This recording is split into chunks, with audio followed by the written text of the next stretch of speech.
Anna. Bonjour, Nadia. Pouvez-vous vous présenter et présenter votre activité? Oui, alors je suis conservatrice restauratrice du patrimoine, spécialisée dans la restauration des céramiques. Et au fil des années, parce que ça fait 12 ans que je fais ça, et au fil des années, j'ai étendu en fait mon panel de spécialités à d'autres matériaux qui sont l'ivoire, la pâte de verre, la résine. Donc en fait ici on a des restaurations qui sont aussi bien archéologiques que des résines contemporaines. Alors en ce moment je bosse sur un truc, deux choses qui sont très distinctes l'une de l'autre. C'est à la fois pour des antiquaires qui sont présents sur le salon de la Bastille au mois de novembre. Donc là c'est plutôt des antiquités, il y a des objets qui datent du 18e, des années 30, ce sont des très belles céramiques qui sont de très belles manufactures. Il y a une autre commande que j'ai en ce moment qui est tout à fait particulière. C'est une société d'impression 3D, de résine 3D qui est à Paris, très en vogue, qui s'appelle Chaplize, pour qui donc, je fais toutes les mises en couleur des impressions 3D.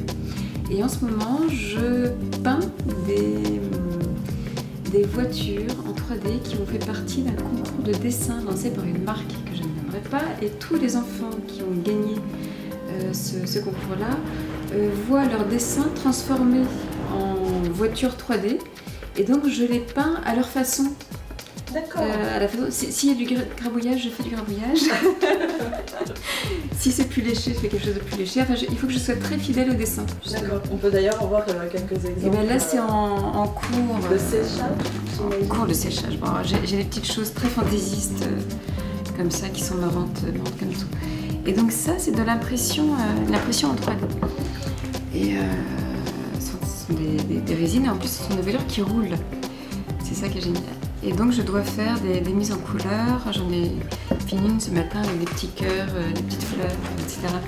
Donc c'est très diversifié et malgré que ça fasse 12 ans que je fais ce métier, je tombe tous les jours sur des cas très différents avec des situations qui sont inédites. Le site internet? Oui, le site internet www.art-restauration.fr où vous avez des dizaines, même des centaines de photos d'objets restaurés qui sont catalogués en fait par matériaux. Donc on retrouve l'émail, la pâte de verre, la porcelaine, la faïence, la terre cuite, plein de choses. Il y a même du métal, du bois, etc. Donc il y a énormément de choses, beaucoup d'illustrations, mon parcours personnel, celui des personnes qui travaillent aussi avec moi dans l'atelier.